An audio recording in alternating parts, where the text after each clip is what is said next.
A little bit ago, the five ex-police officers charged with murdering Tyre Nichols appeared in a Memphis courtroom for an arraignment and a plea hearing. They all pleaded not guilty to charges of second-degree murder, aggravated assault, kidnapping, misconduct, and official oppression. Members of Memphis' Scorpion unit are seen brutally beating Nichols. He died, you'll remember, of course, 3 days later in the hospital. Joining us now from Memphis, NBC News correspondent Priscilla Thompson and David Henderson, a former prosecutor and civil rights attorney. So, Priscilla, take us back to what happened in the courtroom today and what happens next.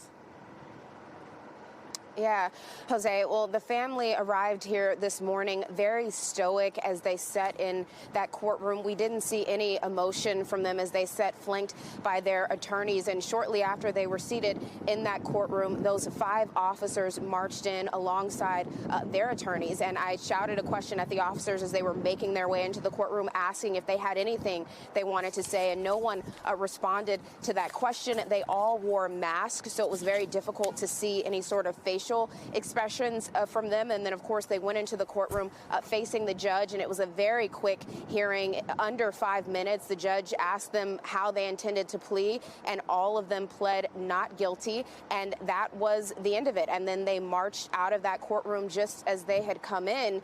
And we heard from two of the attorneys for two of those officers after that hearing, and I spoke with an attorney for the ex-officer, Tyre Bean, and his attorney says that he didn't hit Nichols, that he didn't deliver any of those blows and the strikes that you see in that video, and he believes that people have rushed to judgment in this case, and he does not believe that the charges against his client, the ex-officer Tyre Bean, are warranted. He says that there's more video to be seen, and of course all of that will come out as this process continues. The attorneys are now in the process of discovery, so they're going to be able to look at all of the evidence against their clients. They're going to be collecting some of their own evidence. They'll also begin filing motions in this case, and it remains to be seen whether all five of these officers are going to be tried together or whether some of these attorneys will seek to separate some of these cases. There's also, of course, the possibility of plea deals. I asked the district attorney about this a while back, and he told me that is always a possibility. And so there's a lot to be seen as this process is really just getting started. And we heard from the family as they came out today.